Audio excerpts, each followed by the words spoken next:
Hello everyone, before this video starts, I would appreciate if you guys would leave a like and subscribe, since your support means the world to me and allows me to make these types of videos. Now let's get into the video. My first memory of sleep paralysis happened when I was 10 years old. I remember because it was the night my parents took me to see Shrek 2 for getting good marks on my report card. It was an evening show, so we got in late and my mom tucked me straight into bed when we got home. It was around 4 a.m. when I woke up. The light from my alarm clock told me that much. I couldn't feel anything, not my pajamas against my skin or the warmth of my head against the pillow. I could feel my arms and legs, but they felt heavy, as if a great weight was holding them down. I tried to call out, but I couldn't. My voice caught in my throat, my lips unable to move. I mustered a weak groan that sounded like a cross between a frog's croak and a zombie's moan. But that was it. I thought I was dead, that this is what death feels like, being awake but unable to move or tell anyone.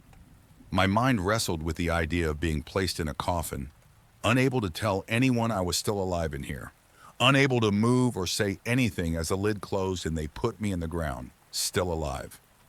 My fear subsided as I felt my heart thudding in my chest in response to my near panic attack. I also became aware of my breathing, which slowed as the fear subsided. I calmed a little, thinking it was just a dream. That was when I saw him for the first time. Mr. Brown's stick legs. He huddled in the corner of the room by my closet. His two oversized red eyes glowed in the dark of my bedroom.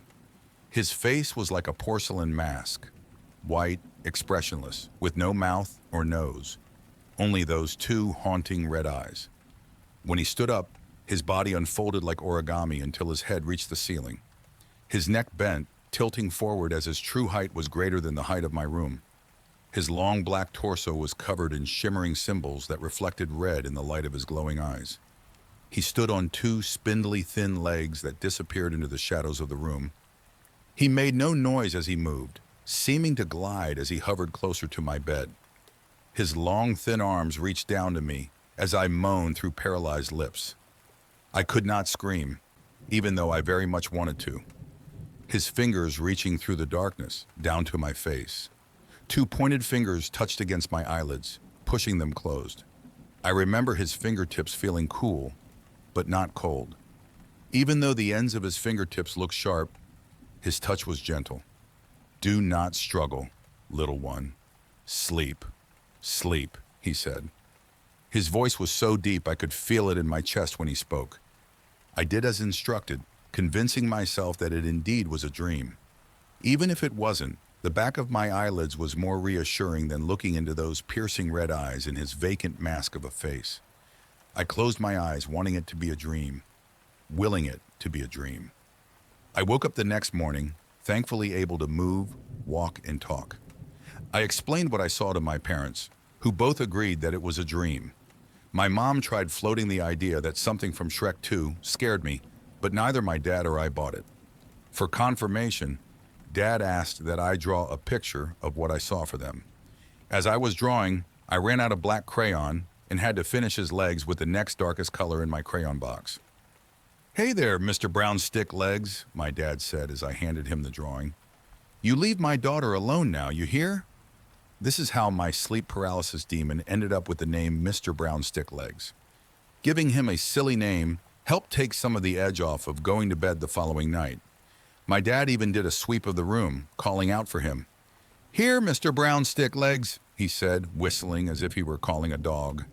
It made me giggle and the whole episode felt more fun than scary. But once they tucked me in and turned off the light, I felt the dread creeping back in.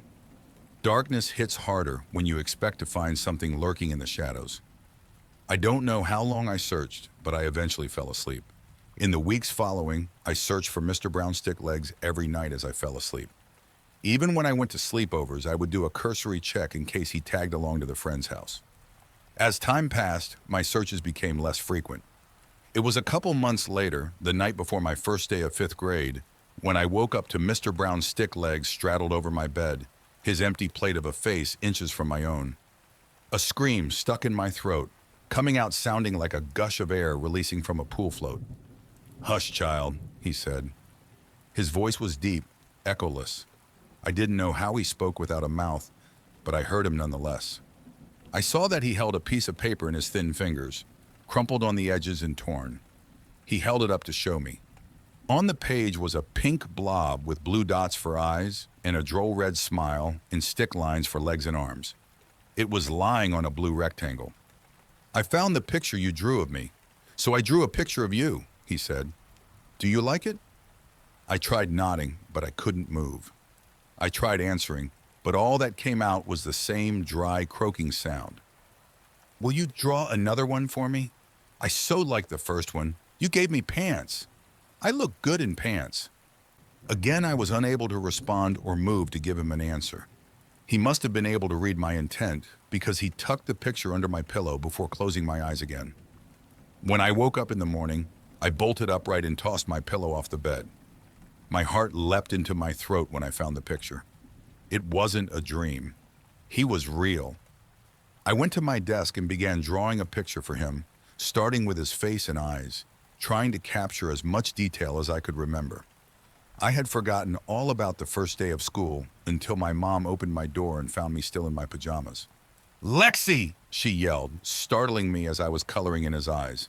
"Your bus will be here in less than an hour. Get dressed now." I tucked my picture into my school backpack and got dressed. I finished my drawing at recess that day using my brand new Crayola 64 pack that I got with my back-to-school supplies. I gave him blue pants this time, figuring he'd like to see himself in jeans. I wrote his name, Mr. Brownstick Legs, at the bottom of the picture and drew a smiley face next to it, hoping he'd like his nickname. I flipped the paper over to write him a message on the back.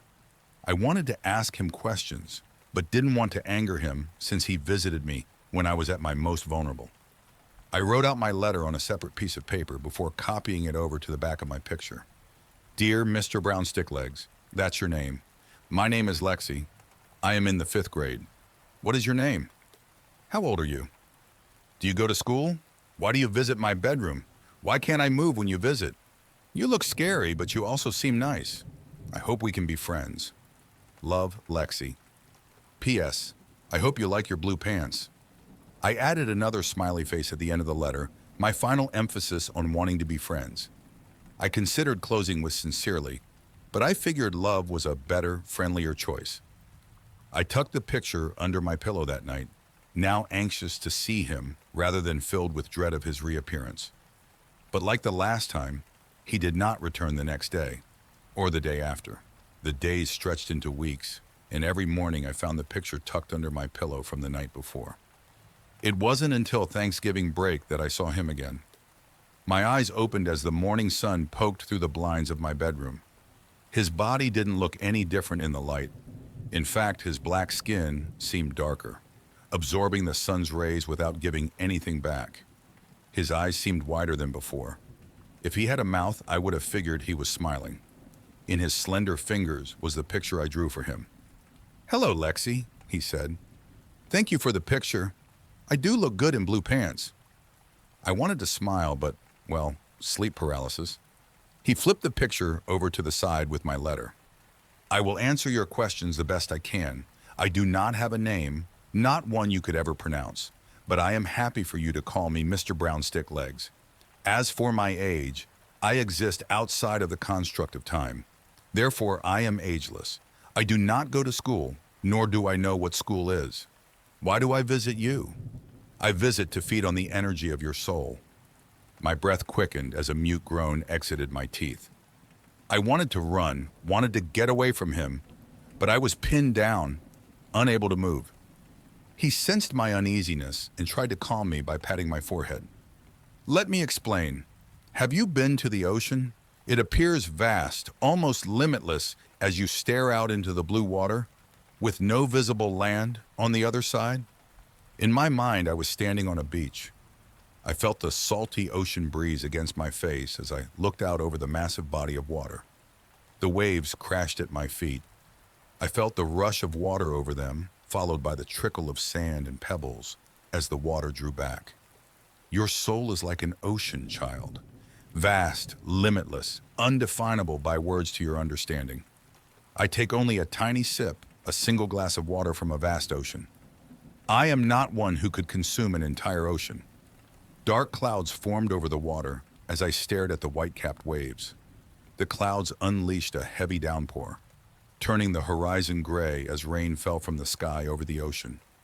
Just as the rain falls over the ocean, your soul can replenish itself by more than I could ever consume, not even in 1,000 of your years. Does that make you feel better? On the beach in my mind's vision, I nodded. In my bedroom, he nodded back at me. Good. As for your last question, while you cannot move, we are meeting at a point outside of your time, where your world and mine touch. Your physical body cannot move here, but if you persist, you can learn to speak to me with your mind, and I will answer your questions in exchange for your drawings. You can draw pictures of whatever you like. I want to know more of your world. In my mind, I nodded again. This knowledge is a gift so we can understand one another more. I am not one who would hurt you. He pressed his fingertips to my eyelids again, closing them. In my mind's eye, I was still on the beach, but the sun was setting and no stars were visible through the rain. I drifted back to sleep to the sound of falling rain. The next morning, I asked my parents for a sketchbook and colored pencils. They tried to hold me off until Christmas, but since I spent most of my afternoons and weekends drawing pictures up in my room, Dad let me open one of my gifts a week early. A Strathmore sketchbook with 100 pages with a 50-pack of Crayola-colored pencils. I started by drawing the rest of my family, Mom, Dad, my little brother Tommy, our cat Libby, and even though he had died, our dog Pancakes. Next, I drew our house, then our car, then my school. I kept drawing anything I could think of, trees, birds, insects, until my sketchbook was full. I used my allowance to purchase more books so I could keep drawing. I honed my craft, redoing my earlier drawings in greater detail. My thoughts considered his wording. I am not one who could consume an entire ocean. I wanted to ask him if there were those who could, but I wasn't sure if I wanted to know such things. Mr. Brownstick Legs didn't return until my freshman year of high school. To him, it wasn't like any time had passed. I read up on lucid dreaming in the time between visits so that when he returned, I would be better capable of talking to him. He held my book in his hands, flipping through my drawings, doting over the increased refinement of my drawing skills. I had filled a dozen sketch pads and upgraded from Crayola to Prismacolor Premier pencils for my drawings. His biggest surprise was when, after he complimented my drawings, I spoke to him. "Thank you," I said, seeing the words in my mind as I spoke them aloud. If he had a surprised expression, his eyes showed it. "You have been very busy, child," he said. "Do you have any questions you would like to ask?" I hesitated, but finally formed the words in my mind. "Are there creatures who can consume an entire ocean?" He didn't respond right away, which made me think I had not asked properly. As I asked him a second time, he put a finger to my lips as if to shush me. "There are those who can. They are known as the Dark Ones. They are capable of consuming entire souls, emptying them out, leaving them dry and barren. You should not fear them, but you should also not provoke them." His eyes curved downward as if concerned or afraid. "What do they look like?" I asked. In my mind, my visions were filled with images of great, terrible creatures. Spiders taller than the Empire State Building on thin, spindly legs of shadow and smoke. Tentacled monsters in the seas lofting blue whales like they were toys, ripping them to shreds with their curved, chitinous beaks. Great, ghastly flying creatures that knocked over orchards and forests with the beat of their leathery wings. "I showed you only because you ask," Mr. Brownstick Legs said, "but it is best that we don't talk or think about them. Let them be." I nodded in my mind. He leaned forward and pressed his plate-like face to my head as if to kiss me on the forehead, which was odd since he didn't have a mouth. Then, as usual, he closed my eyes and I drifted back to sleep. My life took a downturn during the latter years of high school. My dad lost his job, and when the search for a new one dragged on, he turned to drinking to cope with his failure. He wasn't abusive, but he wasn't fun to be around either. In the months following, my parents would hush their arguing when I entered the room, greeting me with smiles as if nothing were wrong. That lasted until the day I came home from school, to them fighting over a foreclosure notice from the bank. We moved out over a weekend from our home in the suburbs to an apartment on the other side of town. I internalized my feelings during that time. I withdrew from my friends and school activities besides the art club, the only one we could still afford. I saw my friends driving to school and hanging out while I rode the bus, too poor and too far out of the way to join in. My taste began to change as well. Out was the bubblegum pop of Katy Perry, Key Dollar Ha, and Taylor Swift. Instead, I listened to Pierce the Veil, Sleeping with Sirens, and Bring Me the Horizon. My clothes and makeup became darker, more black t-shirts and skirts with black eyeliner and black fingernail polish. Mom called it my goth phase. Not that she understood. My drawings became darker too.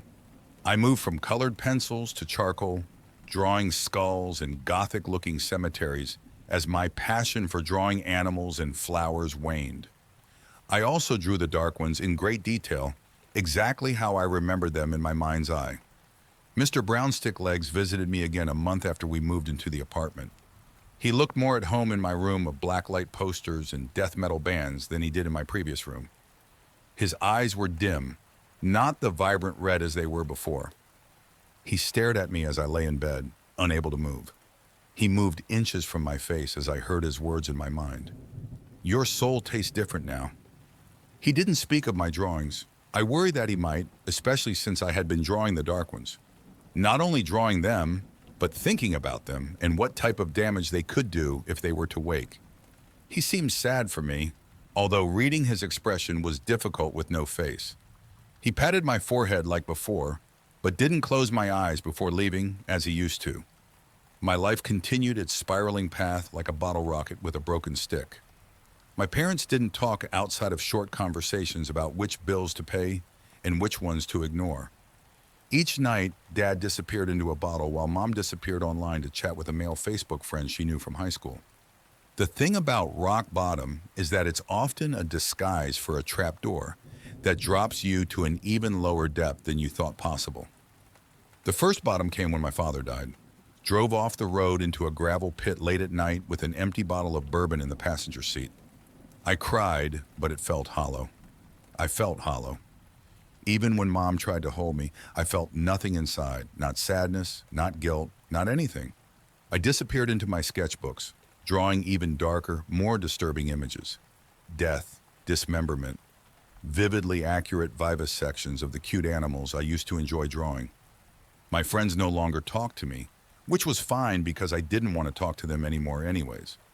I found people to hang out with, not friends, but people who could get me access to moments of chemical-induced euphoria to forget about life for a while. Just like that, the trapdoor opened, dropping me to a new rock bottom of addiction. One thing I had that in common with my dad, but instead of falling into a bottle, I fell into a needle. I stole money from my mom's purse to feed my habits. Not that she noticed. She was busy with her old Facebook friend who had moved from online acquaintance to nightly sleepover companion. When the time came to begin my senior year, I didn't bother going back. I kept drawing, filling entire sketchbooks with the dark images that reflected my bleak outlook on life. The dark ones were prevalent subjects during this period of my life. I drew them feasting on humanity, raking flesh from bone in their jagged teeth behind lips of smoke. I came home one night to find my mom and her new male friend in the middle of a fight.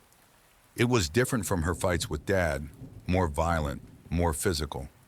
When he raised his hand at me for trying to intervene, I decided it was time to bolt. I left home, hitching rides with anyone with a set of wheels I could manage to put up with for short periods of time. My preference leaned toward those with access to the chemical release I craved.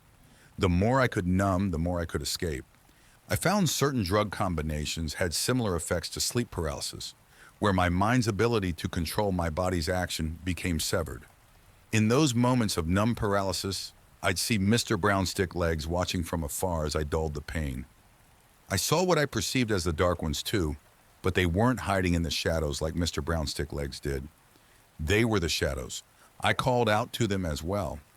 For in those moments, I wanted nothing more than to be hollowed out and empty, a void so dark no pain could ever penetrate it. When they didn't answer, I called out to Mr. Brownstick-Legs, but he would vanish every time. Perhaps it was all just a drug-fueled hallucination. Overdosing was never my intention. I was pushing too much, trying to find the edge of the void after feeling so low, so very low, searching for that something extra to filter out the background noise. I took it too far, giving myself a near-lethal dose. At one moment, I was lying next to strangers on a stained mattress in an abandoned warehouse. Then came the initial rush of euphoric bliss. And then nothing. Whoever I was traveling with at the time dumped me on the curb in front of the ER, making me someone else's problem. This was my rock bottom moment, although at the time it felt more like freefall. I spent 3 weeks in a coma. I was aware of my surroundings and could hear the doctors and nurses as they checked my vitals and tended to my cleanliness and upkeep. But I couldn't move or speak. At the end of my 3rd week in the ICU on an incubator, I looked up to find Mr. Brownstick Legs hovering over me, his round red eyes peering through the darkness. "What have you done to yourself, child?" His voice spoke inside my mind. In my mind, I was beside him, standing in the middle of a vast salt-flat desert. The ground was cracked and dry in a hexagonal pattern that stretched in all directions. "This is your soul now. There is nothing left to drink." I heard my beep of my heart rate monitor back in my hospital room speed up as fear entered my mind. "I called out to the Dark Ones," I said. "I asked for them to come. They emptied me out, emptied my soul. No, my child, you did this. You have not replenished, you have only consumed, and now nothing remains." I dropped to my knees in the middle of the salt as I felt a rumbling deep inside the hollow pit of my stomach. I leaned forward onto my arms, but they were no longer my arms. They were pitch black and empty. I could feel them, but when I looked at them, they were empty voids of smoke and shadow. I stood up on my legs, but they were no longer my legs. The darkness swirled up my torso and down my arms. The emptiness inside me consumed my entire body until only my head remained. "What's happening to me?" I heard a snap as my arms and legs split, forming 8 black, spindly, thin legs. I collapsed onto them, unable to support myself. Mr. Brown's stick legs glided down in front of my face, his eyes inches from my own. "As I told you, child, only the Dark Ones have the ability to consume an entire ocean of a soul. That is your fate. That is what you will become." Back in the room, my heart rate monitor crashed to a flatline. I felt the cold darkness swirl up my neck to my head as the void consumed me. I was aware of the nurses and doctors huddled around my body, prepping the crash cart, but all I felt was the cold consuming what was left of me. "Help me," I uttered. "Please." My physical body jolted from the electric paddles, but I felt nothing, only the cold darkness. A needle injected into my IV line as they recharged for another burst of electricity. Still, I felt nothing. Only cold, only darkness, only the vast emptiness of the void. Mr. Brownstick Legs tilted his head as he stared through his unblinking red eyes. He leaned forward, pressing his plate-like face to my forehead. I felt a vibration against my skin, followed by the tingling sensation of heat returning. The darkness receded back down my arms and legs. As he pulled back, the red in his eyes had diminished. A gift for the girl who gave me pants. A tear formed in my eye. It rolled down my cheek and fell into the parched landscape below. Before I could say anything, an electronic jolt coursed through my body, pulling me away from the salt-flat expanse and back to my hospital room. The sinus rhythm of my heart rate monitor returned to normal. I felt the cool gel of the defibrillator paddles against my chest. I remember squeezing the hand of one of the attending nurses who smiled down at me. "Look who's awake!" I cried, but it was different than before. I felt the pain I had long been avoiding, but I felt something else as well. I felt grateful, and I felt a sense of hope I hadn't known in a long time. It was a long road back from the darkness, but the thing about the road to recovery is that, like a road, it leads to a destination. After years of listless drifting towards the void, having a destination was an important first step in finding self-love. I reconnected with my mother, who was struggling with her own form of the darkness. We leaned on one another, talking and going to therapy as we worked through the issues that drove us apart. After my release from the hospital, I moved back home with her Facebook friend long gone. I got my GED and used my many sketchbooks as a portfolios to get an apprenticeship at a tattoo parlor. I've been clean for 4 years now, and it feels good to smile again. Granted, I still prefer Pierce the Veil to anything from Katy Perry's catalog, and my tattoos and jewelry have more skulls than fluffy bunnies. But that's all on the surface. I no longer crave the darkness to consume me. I often think about the vision with Mr. Brownstick legs on the salt flats that night in the hospital. I had not seen him since that night, and I often wonder about the state of my soul since that day. Has it replenished, or is it still the dried up barren wasteland that he took me to on the night? Last night, around 3 in the morning, I finally got my answer. I woke up with a heaviness on my chest, arms, and legs. At first, I felt the grips of fear grabbing hold, much like the first time I experienced it. But then in the dark corner of my room, I saw glowing red eyes staring back at me from the shadows. In spite of my sleep paralysis, couldn't help but smile when I heard his voice call out to me, "Child, your soul tastes much better now." Thank you for watching the video fully. Please hit the like and subscribe button, since I could not make these videos without your support, and it means the world to me.